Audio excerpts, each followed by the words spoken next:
El salón estaba lleno de aplausos, copas de vino y sonrisas fingidas, hasta que un niño rompió el silencio con un grito que heló a todos. ¡Mamá! Nadie se movió. La música se detuvo.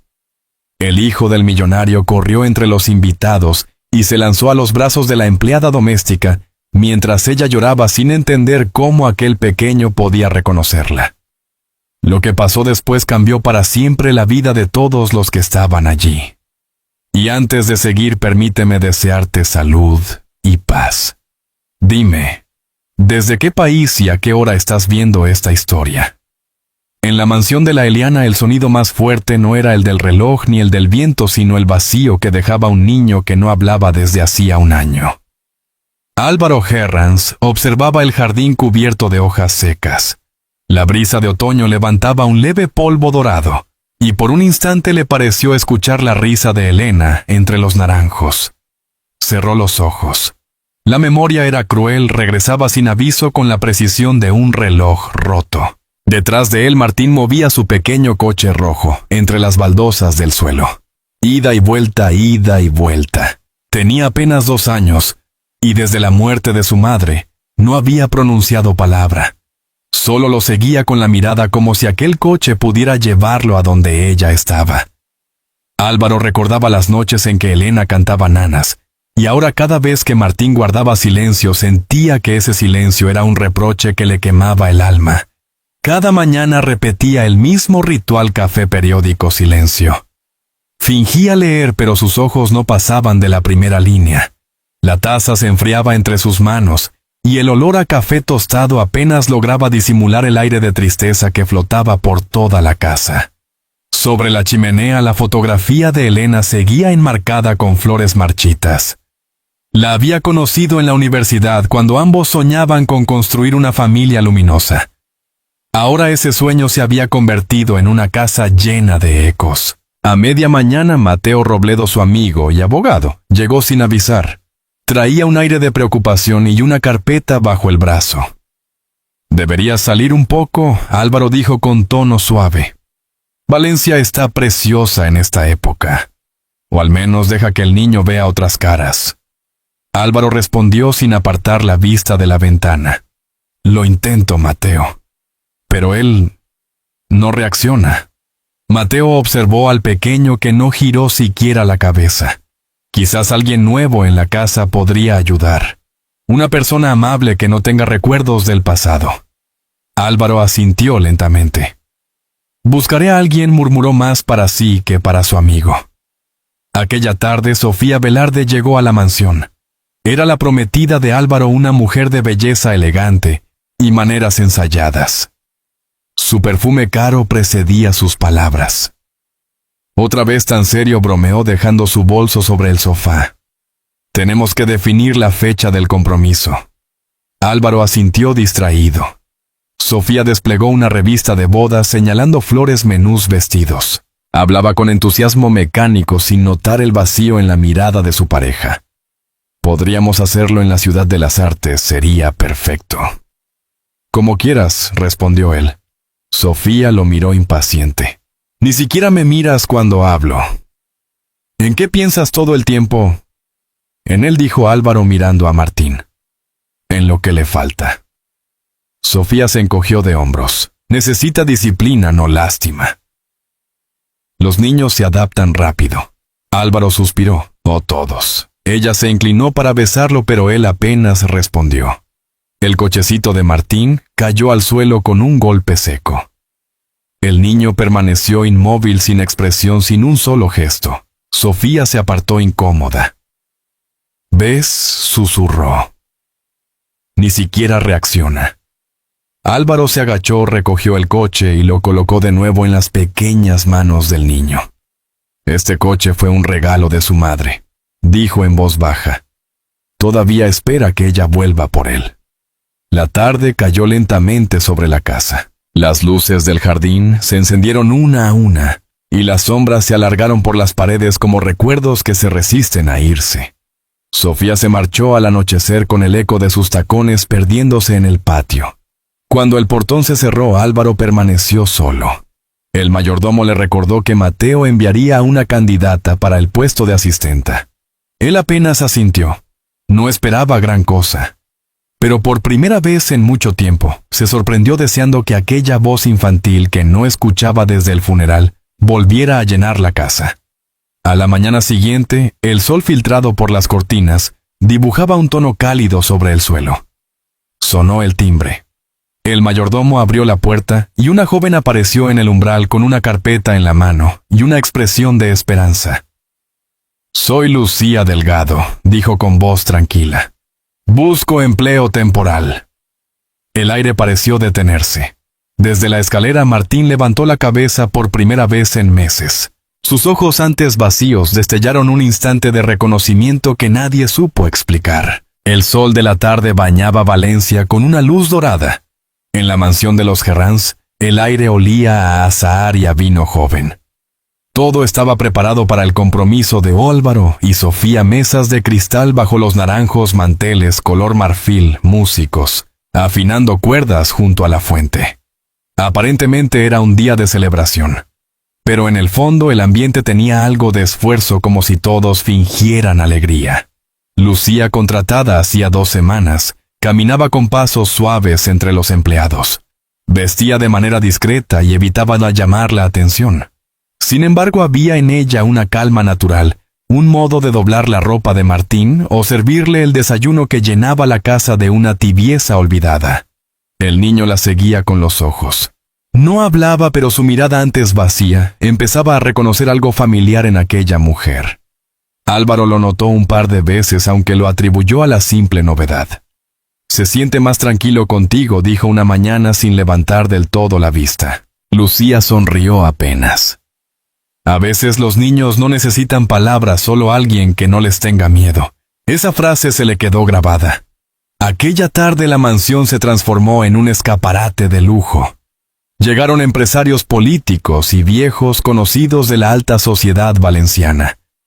Sofía, vestida con un traje marfil, saludaba con la sonrisa precisa esa que aprendió a usar en recepciones y portadas de revista. Álvaro, en cambio, mantenía una compostura distante. A cada copa de champán, su gesto se volvía más rígido. Observaba a su hijo sentado junto a la fuente jugando en silencio con el coche rojo que había pertenecido a Elena. Cuando los músicos comenzaron a tocar, Sofía tomó el micrófono. «Gracias por acompañarnos», dijo con voz dulce medida. «Este compromiso representa el inicio de una nueva vida». Los aplausos llenaron el jardín.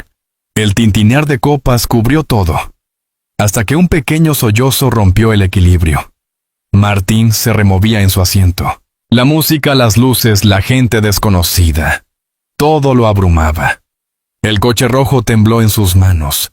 Su respiración se volvió corta, entrecortada. Álvaro dejó la copa y se arrodilló junto a él. «Tranquilo, hijo, tranquilo. Mírame». Pero el niño no respondía. Lloraba sin sonido, temblando. Entonces una figura se acercó desde el fondo del jardín. Lucía. Llevaba un vestido sencillo azul cielo y un paño blanco en la mano. Se arrodilló con cuidado, evitando las miradas curiosas. «Permítame», susurró. Martín levantó la cabeza. La miró fijo. Su mirada se clavó en los ojos de Lucía y por un instante el mundo pareció contener la respiración.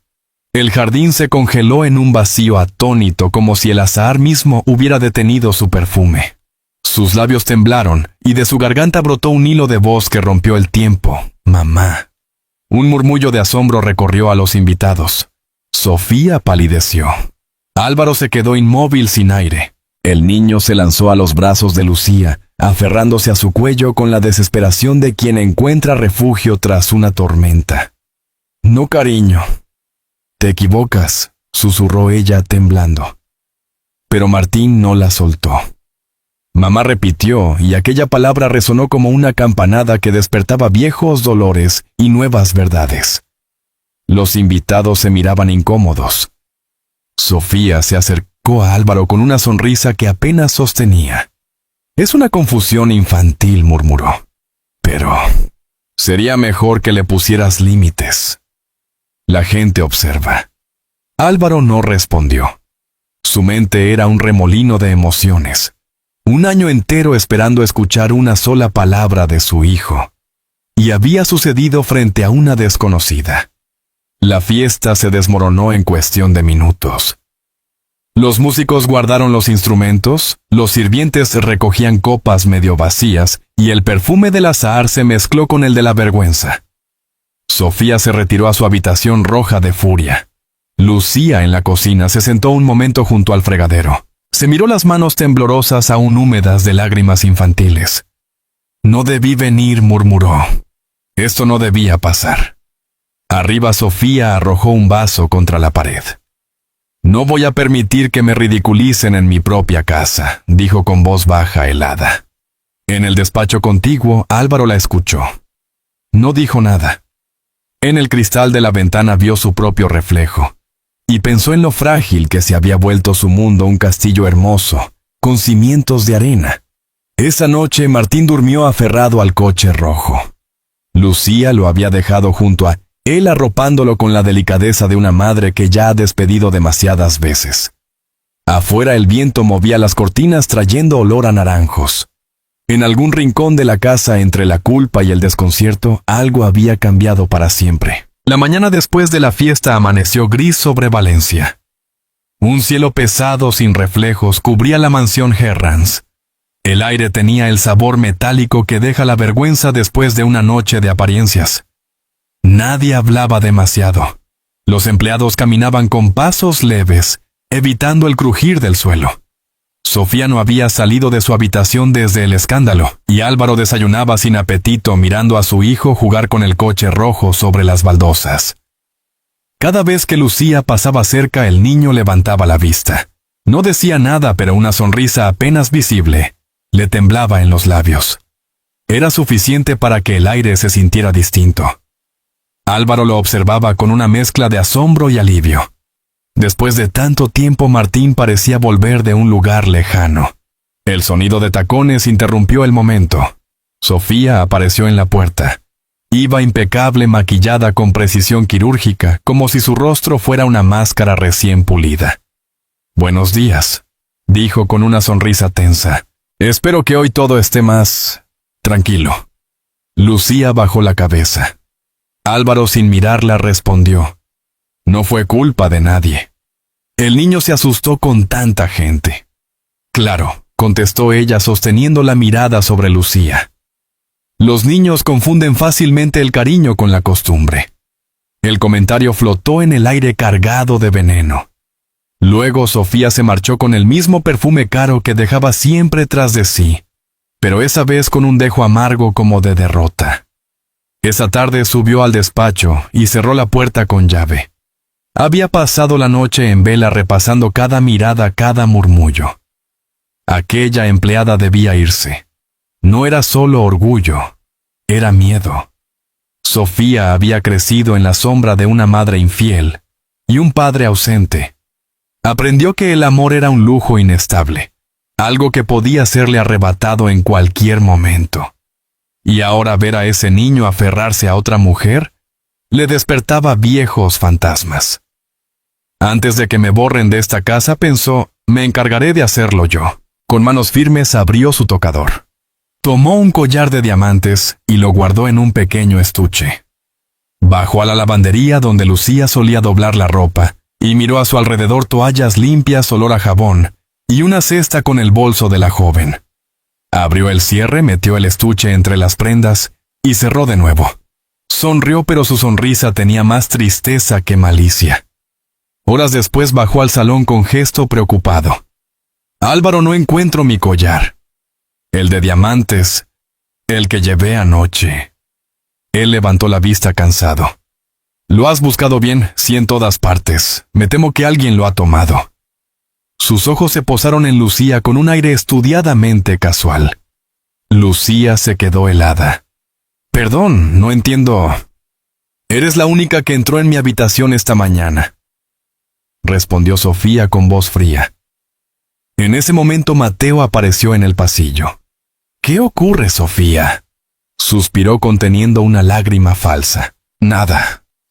Solo que mi collar ha desaparecido y parece que está en las cosas de esta mujer. Lucía palideció. Sofía abrió el bolso, y el estuche brilló bajo la luz. Un murmullo recorrió la sala. No sé cómo llegó ahí, lo juro por mi vida, dijo Lucía temblando. Álvaro apretó los puños. La duda le atravesó el pecho. Lucía, será mejor que te tomes unos días. Mateo y yo aclararemos esto. Lucía no discutió. Recogió sus cosas y fue hacia la puerta. Martín corrió detrás de ella, pero Sofía se adelantó y lo sujetó con un gesto rápido. No, cariño. Ella no puede quedarse. El niño la miró sin comprender y empezó a llorar sin sonido. Cuando la puerta se cerró, Álvaro permaneció inmóvil. Las palabras no le salían. Algo en los ojos de Lucía, una mezcla de pena y dignidad, le había dejado una herida difícil de explicar. Mateo, sin embargo, tenía otra expresión. Subió al despacho y revisó el sistema de cámaras. Las horas de madrugada pasaron una a una, hasta que la imagen se detuvo Sofía. Entrando sola en la lavandería con el estuche en la mano, su respiración se aceleró. Rebobinó. Volvió a mirar. No había error. Bajó con paso firme y tocó la puerta del salón. Álvaro dijo con voz grave: necesito hablar contigo. He visto algo que cambia todo. Sofía bajaba por las escaleras en ese momento. El brillo en los ojos de Mateo le heló la sangre. Durante un segundo comprendió que la verdad no se destruye solo. Espera el momento adecuado para salir a la luz. La mañana siguiente amaneció limpia y clara sobre Valencia, como si la tormenta de la noche anterior hubiera lavado más que las calles. La luz entraba por los ventanales del despacho, dibujando reflejos dorados sobre el suelo encerado. El aroma del café recién hecho se mezclaba con el perfume leve de los naranjos del jardín, pero dentro el aire pesaba. Álvaro no había dormido. Llevaba la misma camisa arrugada sin abotonar del todo, los ojos hinchados de insomnio y culpa. Mateo llegó temprano con paso decidido y una carpeta bajo el brazo. Saludó brevemente al mayordomo y subió sin esperar anuncio. He estado revisando las cámaras de seguridad, dijo en cuanto entró encendiendo su portátil sobre la mesa. Tienes que ver esto. Álvaro se inclinó. La pantalla mostraba la lavandería en penumbra. Sofía entraba sola mirando hacia los lados, y después abría el bolso de Lucía para esconder un pequeño estuche brillante. En la esquina del vídeo, un reloj digital marcaba las 13:00. Todo coincidía. Durante unos segundos nadie habló. El zumbido del ordenador llenaba el silencio como un eco distante. Álvaro se llevó las manos al rostro. No puede ser, susurró. La conozco desde hace años. Mateo lo observó en silencio. Lo siento, amigo. Pero a veces uno tarda demasiado en ver lo que tiene delante. Álvaro se levantó y fue hacia la ventana. Afuera Martín jugaba en el jardín, empujando su coche rojo sobre la tierra húmeda. He desconfiado de la persona equivocada, murmuró. Y he dejado que el miedo decida por mí. Todavía puedes arreglarlo, dijo Mateo. Pero hazlo pronto. No todos esperan para siempre. El resto del día transcurrió con calma tensa. Los empleados notaban que algo había cambiado en el aire. Por la tarde, cuando el sol doraba los jardines y el olor a tierra mojada se mezclaba con el de los naranjos, el portón volvió a abrirse. Lucía apareció con un bolso pequeño y el rostro cansado. No esperaba quedarse, solo quería recoger sus cosas. Caminó despacio por el vestíbulo. Martín, al verla, soltó su coche y corrió hacia ella riendo por primera vez en días. La abrazó con fuerza, hundiendo la cara en su pecho. No llores, pequeño, susurró ella, acariciándole el cabello. Solo vine a despedirme. Álvaro apareció detrás. Su voz era baja, casi un murmullo. Lucía, necesito hablar contigo. Ella se volvió despacio, sin saber qué esperar. En su mirada había cautela, pero también una luz de esperanza. «Te debo una disculpa», dijo él. «Fui injusto». Abrió el portátil y le mostró el video. Sofía, el bolso, el collar, la verdad desnuda. Lucía se llevó la mano a la boca. Las lágrimas rodaron sin que tratara de esconderlas. «Yo solo quería ayudar al niño», murmuró. «Y lo hiciste», respondió Álvaro. «Te necesito aquí. Martín te necesita. Si aceptas, quiero que te quedes como su cuidadora». Lucía lo miró sorprendida. Durante unos segundos pareció debatirse entre el miedo y la ternura. Luego miró al niño que la observaba con los ojos brillantes. «De acuerdo», susurró. Pero solo por él. Esa noche la casa volvió a respirar. Lucía preparó sopa de verduras y pescado al horno. Martín comió tranquilo escuchando su voz mientras le contaba una historia sobre barcos y estrellas. Cuando el niño se durmió en su regazo, Álvaro lo observó desde la puerta. Aquel instante la calma, el calor, la risa contenida, le devolvió algo que creía perdido. Cuando Lucía salió del cuarto, se cruzaron en el pasillo. La luz de una lámpara temblaba sobre ellos. «Gracias», dijo él apenas audible. No solo por él, también por devolverle vida a esta casa. Lucía bajó la mirada. «Solo hago lo que ella querría», murmuró. Ella preguntó a Álvaro. Su esposa. La voz de Lucía fue un hilo casi invisible. «A veces siento que todavía está aquí». Horas más tarde Álvaro se quedó solo en el despacho. Afuera el viento movía las ramas trayendo consigo el olor del azahar. Miró el retrato de Elena sobre la chimenea. «Perdóname», dijo en voz baja. «No supe cuidar de él, ni de mí». Entonces el teléfono vibró. Un mensaje sin remitente iluminó la pantalla. «¿Sabes quién es realmente esa mujer?». El corazón de Álvaro dio un vuelco.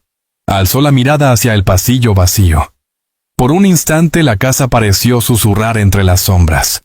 La paz que tanto había costado recuperar empezaba de nuevo a resquebrajarse. La lluvia fina caía sobre los tejados de Valencia, tiñendo la ciudad de un gris melancólico.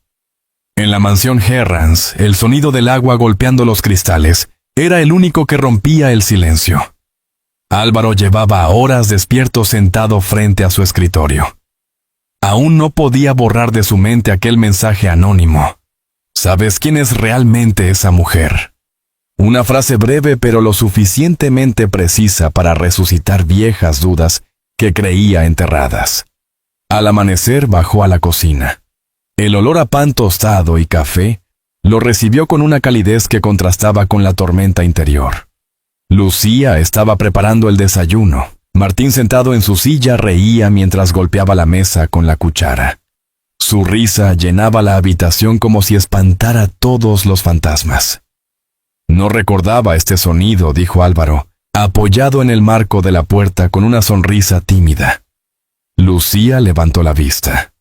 «El de un niño riendo cambia toda una casa», respondió ella sin dejar de remover el chocolate caliente. Mateo llegó poco después empapado por la lluvia con una carpeta llena de papeles. «He estado revisando el informe del accidente de Elena», dijo, mientras se quitaba el abrigo. «Hay algo que no encaja con las fechas del mantenimiento». Álvaro frunció el ceño. «¿Qué quieres decir? ¿Que el sistema de frenos fue manipulado días antes y el taller donde se hizo no figura en ningún registro?» Lucía, que había escuchado desde la encimera, sintió que el aire se le escapaba. Un escalofrío recorrió su espalda. La taza que tenía en las manos se deslizó y se rompió contra el suelo. «¿Estás bien?», preguntó Álvaro acercándose. «Sí». «Solo fue un descuido», respondió ella con voz temblorosa. Por la tarde la lluvia no cesaba. Mateo se encerró en el despacho revisando documentos, y Lucía decidió no esperar más. Llamó a la puerta y entró con paso inseguro. «Necesito decirte algo», murmuró. Mateo la miró sorprendido. Sobre el accidente, ella asintió respirando hondo. «Mi nombre real no es Lucía Delgado». «Me llamo Lucía Montes Valdepeñas», dijo al fin, con voz baja pero firme. Tengo 32 años. Fui amiga de Elena desde la universidad. Compartíamos sueños de maternidad y de trabajo. Era como mi hermana. Tomó aire y continuó. Su marido nunca lo supo, pero yo la visitaba a menudo en Madrid. Cuando comenzó a temer por su seguridad, me confesó que sospechaba de Sofía. Poco después, todo pasó demasiado rápido. Lucía apretó las manos. Tenía que cumplir su promesa. Después del accidente me fui de Madrid, me escondí. Cambié mi nombre. Héctor, mi exmarido abusivo, me perseguía por deudas y control. Y temí que si sabían quién era nunca me dejarían acercarme al niño. Sus palabras flotaron en el aire con el mismo peso que la lluvia en los cristales. No vine por Álvaro, añadió con lágrimas contenidas.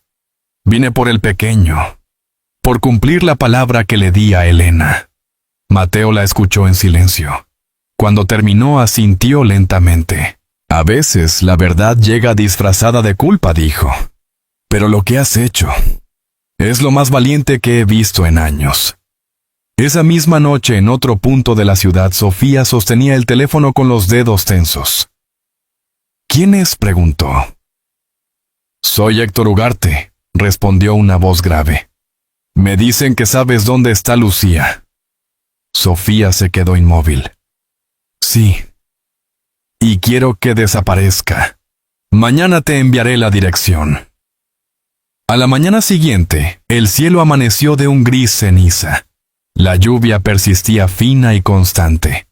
Cuando el timbre sonó, el mayordomo apenas tuvo tiempo de reaccionar.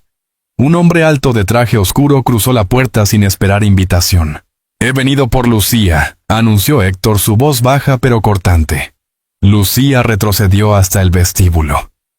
No puedes estar aquí, susurró. Tú me perteneces, respondió él avanzando despacio. Álvaro apareció desde el pasillo. Esta mujer está bajo mi cuidado, dijo con firmeza. Márchate o llamaré a la Guardia Civil. Héctor sonrió con desdén. No sabes con quién hablas, Herranz. Ella tiene cosas que no te ha contado. En ese momento Mateo entró con el teléfono en la mano. Ya he avisado, dijo con calma. Las sirenas se escucharon a lo lejos acercándose. Héctor dio un paso atrás furioso antes de que dos agentes lo esposaran bajo la lluvia. Esto no ha terminado, gruñó mientras se lo llevaban. Lucía se apoyó contra la pared temblando. Álvaro la sostuvo por los hombros. Ya pasó, dijo suavemente, aunque ambos sabían que no era cierto. Esa noche Mateo recibió una llamada del mecánico del taller que había investigado. La voz al otro lado sonaba nerviosa. No quería problemas, pero alguien me pagó para alterar los frenos del coche de su esposa. ¿Quién?, preguntó Mateo conteniendo la respiración. Una mujer. Se llamaba Sofía Velarde. Mateo colgó despacio. Fuera un relámpago iluminó el jardín. Álvaro se acercó inquieto. ¿Qué ha pasado? Mateo lo miró con tristeza. No fue un accidente, Álvaro. Fue ella. El silencio que siguió fue denso, como si hasta la lluvia se detuviera para escuchar. Afuera el cielo lloraba con ellos, lavando con su llanto la verdad que por fin había salido a la luz. La luz del amanecer se filtraba entre los árboles del Turia cuando Álvaro llegó al hospital. Apenas había dormido unas horas. La noche se le había hecho interminable. En su mente seguía viendo a Sofía con el rostro descompuesto mientras los agentes la esposaban. Aquel brillo de rabia y derrota lo perseguía, y no por compasión, sino por lo que representaba todo lo que había sido falso durante años. Mateo lo esperaba en la entrada con 2 cafés. El aroma del líquido caliente se mezclaba con el olor del desinfectante y los murmullos del pasillo. La Guardia Civil confirmó las pruebas, dijo con voz cansada. Sofía confesó. Lo hizo todo por celos. No soportaba que Elena fuera tan querida, ni que tú siguieras amándola. Álvaro bajó la mirada y se llevó una mano a la frente. Durante todo este tiempo creí que la culpa era mía, susurró. Que no había hecho lo suficiente para evitar su muerte. Mateo le puso una mano en el hombro.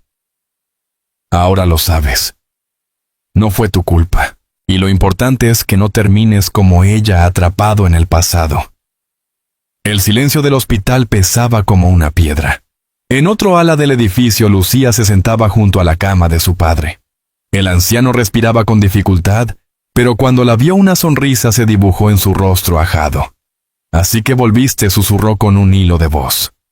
«No podía irme sin despedirme», dijo ella tomándole la mano con suavidad. «Tu madre estaría orgullosa. Cumpliste tu promesa». Lucía asintió mientras una lágrima se le escapaba. Recordó a Elena la promesa hecha junto a su tumba, el miedo constante a fallar. Pero en ese instante, mientras sentía los latidos débiles de su padre, comprendió que había hecho lo correcto. La vida, pensó, no siempre da segundas oportunidades, pero sí puede regalarte una segunda familia. Pasaron varios minutos en silencio. La respiración del anciano se fue haciendo más lenta hasta volverse apenas un suspiro. Lucía le besó la frente y cerró los ojos, dejándolo descansar. Fue un adiós sereno, sin dolor, lleno de paz. 6 meses después, cuando los naranjos del Turia volvieron a florecer, Valencia amaneció luminosa. El cielo era un lienzo azul, y el aire olía a tierra mojada y esperanza. En un rincón del jardín de la casa Herrans se preparaba algo pequeño y sencillo, un altar adornado con flores blancas y cintas doradas. No había lujo ni cámaras, solo las personas que habían sido parte de la reconstrucción de aquella familia rota. Lucía caminaba de la mano de Martín, que no paraba de hablar. Su voz clara resonaba como una melodía nueva llena de vida. En esos meses, el pequeño coche rojo había dejado de ser un recuerdo roto para convertirse en un puente hacia el futuro. Álvaro los esperaba junto al altar vestido con un traje gris claro del mismo tono que el cielo después de la lluvia. Cuando la vio llegar, sonrió de un modo que no recordaba haber sonreído en años. Mateo, haciendo de testigo, bromeó. «¿Listos para empezar una vida nueva?» Álvaro asintió y tomó la mano de Lucía con ternura. «Elena confió en ti», dijo con la voz emocionada. «Y ahora yo también. Gracias por devolvernos la vida». Lucía sonrió entre lágrimas. Martín entre ambos lanzó pétalos al aire. Mamá gritó riendo, y el eco de esa palabra llenó el jardín como un canto que curaba. Después de la ceremonia se sentaron bajo los naranjos. Compartieron pan con tomate, vino tinto y risas. Los mayores contaban anécdotas, los niños corrían entre los árboles, y un guitarrista tocaba Suspiros de España bajo la sombra. La brisa del Mediterráneo traía olor a mar y a azahar. Álvaro miró a Lucía y a su hijo y sintió que por fin el vacío en su pecho se había llenado. No con olvido, sino con una forma nueva y tranquila de amor. Al caer la noche, regresaron a casa.